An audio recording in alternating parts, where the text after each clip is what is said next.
South India shopping mall the wedding మంత్ర సరికొత్త wedding collection south India shopping mall. అదే తొలి అక్షరం వి వి అంటే ఎన్వి ఎన్వి అంటే నాన్ వెజ్. నాన్ వెజ్ కదా, అది పేర్లో మాత్రమే ఉంది బాబు, నా లైఫ్ లో లేదు. ఎక్కడ నాన్ వెజే తింటానంటారో నేను షాక్ అయ్యాను.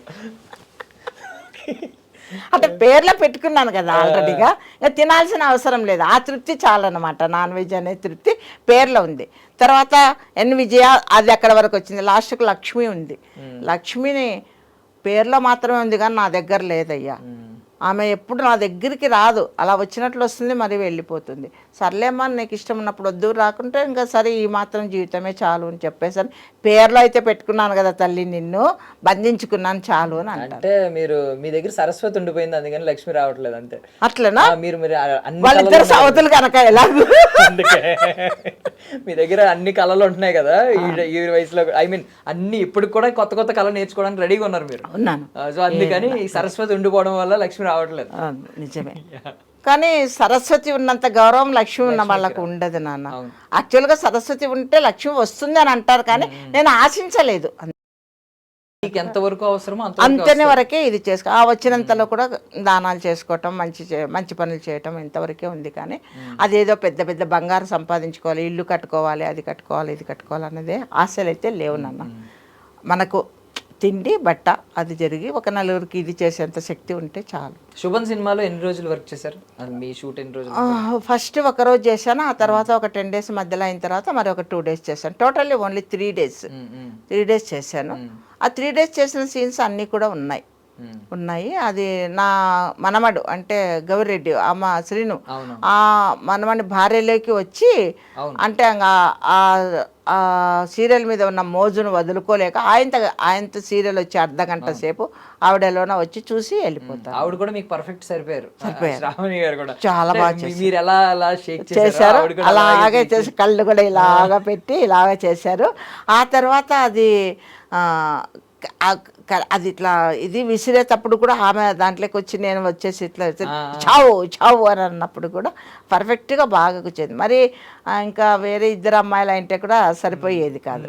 నేను కూడా అనుకున్నాను, మా బామ్మ వాళ్ళు ఎవరైనా ఫోటో మిగతా యాక్టర్స్ వచ్చిందైతే నేను వాళ్ళ బామ్మను ఆమె మనమండి, నేను పర్మిషన్ ఇవ్వాలా, వద్దు బామ్మ వాళ్ళకి ఎవరికి ఇవ్వద్దు, నువ్వు నేను ఫోటో అంత అలాగా షూటింగ్ టైంలోన అట్లాగా కవరేట్ కూడా అలా చేశాడు అనమాట. చాలా ఇదిగా ఆ షూట్ కూడా చాలా ఇదిగా తమాషాగా జరిగింది. మీ రెమ్యూనరేషన్ చెప్పొచ్చా?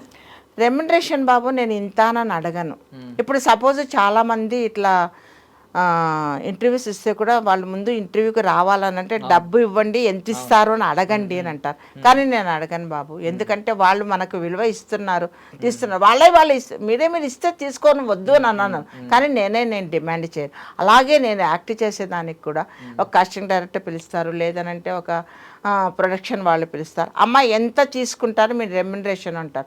బాబు నేను ఇంత అని చెప్పను, మీరు నా వయసుకు నాలో నటనకు నాకు మీరు ఇచ్చే గౌరవాన్ని బట్టి మీరు ఎంత ఇస్తే అంత తీసుకుంటాను. మళ్ళీ మీరు ఇచ్చిన తర్వాత ఇంత అంత అనే మాట అనను నేను.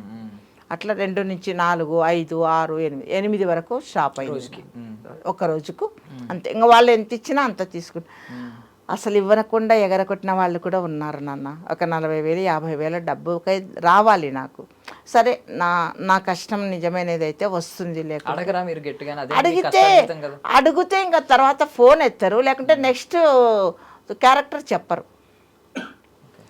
ధర్మం ఉన్న వాళ్ళు పర్ఫెక్ట్గా ఇస్తారు. అంటే ఇప్పుడు వాళ్ళకైనా అనిపించాలి కదా, ఇప్పుడు ఒక యుక్త వయసులో ఉన్న వాళ్ళ దగ్గర ఎగ్గొడితే వాళ్ళు ఏదో రకంగా సర్వే అవుతారు, వాళ్ళకి ఇది కాకపోతే ఇంకోటి సంపాదించుకుంటారు. ఒక ఇండిపెండెంట్ ఒక ఉమెన్ దట్టు 70 ఏజ్లో ఉన్న ఒక ఓల్డ్ ఉమెన్ దగ్గర ఎగ్గొట్టడం అనేది చాలా తప్పు కదా. తప్పనేది వాళ్ళకి తెలియాలి కదా నాన్న. తెలిసి కూడా చేస్తున్నారంటే అది తప్పని తెలియదు వాళ్ళకు. తెలియదు కాదు, వాళ్ళ దీంతోనో ఇంకేమో ఏ బుద్ధితోనో వాళ్ళు అలాగా. నేను అలా సంపాదించుకున్న వాళ్ళకు ఒక పేరు పెట్టుకున్నాను, శవాల మీద డబ్బులు ఏరుకొని తినేవాళ్ళు నన్ను. అంతే, అంతకంటే మా భావాన్ని మేము ఇది చెయ్యలేము. కానీ అది అన్యాయం కదా బాబు. అడిగితే మళ్ళీ ఫోన్లు ఎత్తారు, లేకుంటే క్యారెక్టర్స్ చెప్పరు. ఎందుకు వచ్చిన బాధ, వచ్చేది ఉంటే వస్తుంది, లేకుంటే లేదు అనేసి వదులు. ఇచ్చేదే తక్కువ, దాంట్లో కూడా మళ్ళీ వాళ్ళు అక్కడి నుంచి తీసుకునేది ప్రొడక్షన్ నుంచి ఎక్కువనే తీసుకుంటారు. 8,000కు తక్కువ ఇవ్వరు. మాకు ఇచ్చేది ఒక 2, 3, 4 అది ఇవ్వకుండా కూడా ఇది చేస్తారు. కొంతమంది కాస్టింగ్ డైరెక్టర్లు మహానుభావులు ఉన్నారు, కరెక్ట్గా టయానికి ఇచ్చేవాళ్ళు చేసేవాళ్ళు ఉన్నారు. మరి అన్నీ తప్పదు కదా బాబు, మంచి నీరు వస్తుంది, చెడ్డ నీరు వస్తుంది, నడిచడం అన్నిటిని దాటుకుంటూ పోవాలి అంతే. ఇది కాకుండా ఐ మీన్ రెమ్యూనరేషన్ కాకుండా మీకు ఏమన్నా ఎప్పుడైనా ఏదో ఒక సినిమా సెట్స్లో కొంచెం బాధలు పడ్డా ఏమైనా ఉన్నాయా? ఐ మీన్ కొంచెం ఇబ్బందులు పడినవి, వాళ్ళు కొంచెం ట్రీట్ చేసిన విధానం కావచ్చు. లేదు లేదు బాబు, అట్లా ఏమి జరగలేదు, జరగవు కూడా. ఎందుకంటే ఒక బామ్మ ఒక మా అమ్మగా వాళ్ళు చూసి గౌరవిస్తారే కానీ ఎవరు పెద్ద పెద్ద డైరెక్టర్లు కూడా నమస్తే పెడితే కూడా అమ్మ మీరు పెద్దవాళ్ళు మాకు నమస్కారం పెట్టకూడదు, పెద్ద పెద్ద ఇప్పుడు ఈవెంట్స్లోకి వెళ్ళినప్పుడు కూడా వాళ్ళు ఎవరు మన హీరోస్ దగ్గరికి వెళ్ళి నమస్తే బాబు అమ్మ నమస్తే పెట్టకూడదు అని 2 చేతులు వాళ్ళ చేతులతో ఇలా వచ్చి మీరు నమస్తే పెట్టకూడదు అని అనేసి, ఎవరైనా కూడా నా ఏజ్కు గౌరవించి నాకు ఇవ్వాల్సిన గౌరవం వాళ్ళు ఇస్తారు బాబు. ఎలాంటి బాధలు ఇబ్బందులు అయితే ఏమీ ఎదుర్కోలేదు, ఎదుర్కోను కూడా.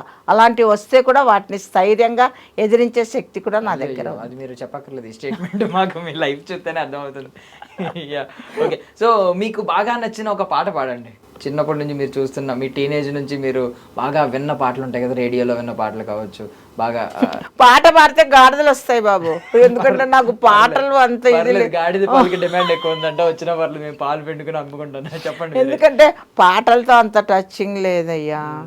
సరే, ఒక డైలాగ్ చెప్పండి. ఏంట్రా కన్నా, ఎందుకు నాన్న, ఎందుకురా ఈ బామ్మని ఇలా సతాయిస్తున్నావు? అమ్మ కోసమా? అమ్మ కావాలా? వస్తుంది, అమ్మ డ్యూటీకి పోయింది కదా, నా బంగారు కదూ, అమ్మని సతాయించొద్దు. నేను జో కొడతాను, నువ్వు బజ్జో నాన్న, నీకు పాలు పట్టేసి మంచిగా కలిపేసి జో కొడతాను, సరేనా? అమ్మ వచ్చిన తర్వాత అమ్మకు నేను అప్పచెప్తాను. ప్లీజ్ పడుకో నాన్న, పడుకోరా బంగారు, మా బంగారు కదూ. ఏ సినిమాలో చెప్పారు ఇది? మీరే చెప్పంటారు ఖచ్చితంగా. శ్రీ విష్ణుది. ఓకే, అయితే అదే మీకు నేను ఇంకొక విషయం చెప్పాలి. ఒక్కొక్క హీరోతో నా 3 సినిమాలు చేసిన సినిమాలు కూడా ఉన్నాయి, హీరోస్ కూడా ఉన్నారు, ఒక 5-6 మంది. శ్రీ విష్ణు, తర్వాత రామ్ చరణ్ గారు, తర్వాత రవితేజ గారు. రామ్ చరణ్ గారితో ఏం చేశారు? 3 సినిమాలు చేశా. ఆచార్యలో తండ్రి కొడుకుకు గుమ్మడికాయతో దిష్టి తీస్తాం, మా తాండాలేకి వస్తారు, ఓకే, ఆ ఇద్దరికి కలిపి దిష్టి తీస్తాం. భలే భలే బంజారా అనే పాటలో ఉంది, మా సీన్ ఉంది. అదైన తర్వాత గేమ్ చేంజర్లో 3-4 సీన్స్ ఉన్నాయి, 3-4 సీన్స్ ఉన్నాయి దాంట్లోనూ. అనాథ శరణాలయం పెద్దగా చేశాను, ఆశ్రమం పెద్దగా, అనాథ శరణాలయం ఆశ్రమం. తర్వాత 3వది పెద్దిలో ఉన్నారు, ఒక్కరోజు చేశాను, ఇంకా ఉంది. ఇంకా గారు కనిపించారా అందులో? ఆ రోజు మా ముందే పోయారు, విష్ చేశాను, నిలబడి మళ్ళీ నమస్తే చేశారు. ఒకసారి ఈయన మన సాయి ధర్మ తేజ గారిది సినిమా SYG ఏటిగట్టు, సంబరాల ఏటిగట్టు, అది పోస్టర్ విడుదల అప్పుడు మామూలుగా నేను దాంట్లో చేశాను అనమాట. డబ్బింగ్ కూడా అయిపోయింది.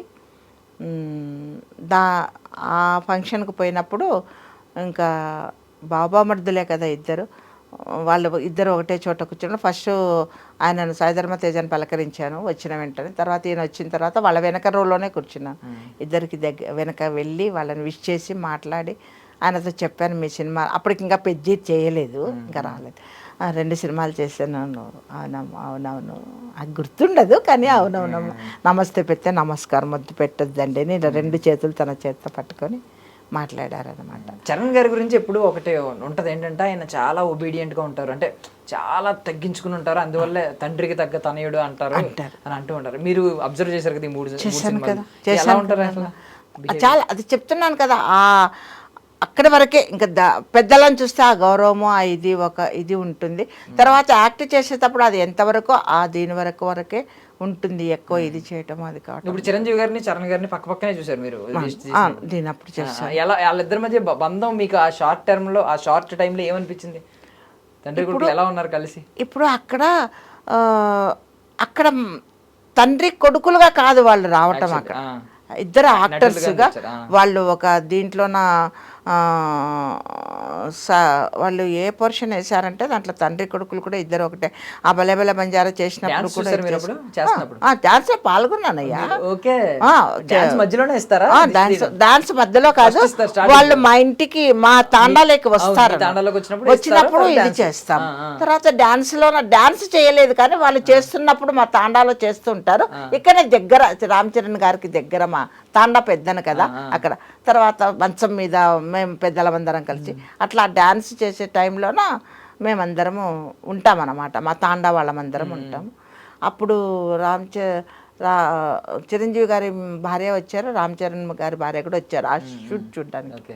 వెళ్ళి కలిశాను, మాట్లాడాను, ఇట్లాగా అని చెప్పి. వాళ్ళదే ప్రొడక్షన్ హౌస్ యాక్చువల్లీ. అవును, వాళ్ళదే.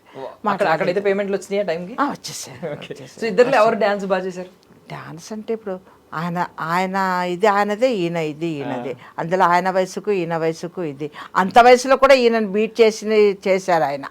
రామ్ చరణ్ గారిని బీట్ చేసి చేశారు. ఒకసారి 2-3 స్టెప్పులు ఈయననే వెనకబడినారు కానీ ఆయననే ఇరగదీశారు. అనుభవం కదా నాన్న, అనుభవము. ఇది ఎక్కడ పోతుంది అప్పుడు ఇదే అనమాట. తర్వాత దీంట్లోన గేమ్ చేంజర్లోన పెళ్లి సీను, ఇంకా ఏదో కొన్ని ఆయన కలెక్టర్గా మా ఆశ్రమాన్ని ఇది చేయడానికని వస్తారు, అప్పుడు ఆ సీన్స్ అవన్నీ కూడా ఉన్నాయి. ఇంకా పెద్దలో కూడా అది క్రికెట్ సీను స్టార్టింగ్ జరిగింది. అది తర్వాత సీన్స్ ఉన్నాయమ్మా మీకు. క్రికెట్ సీన్ దగ్గర మీరు ఉంటారు? లేను చూసాను, జస్ట్ కూర్చొని చూశాను. తర్వాత ఇంకా నాకు ఫేవరెట్ హీరో నాని బాబు.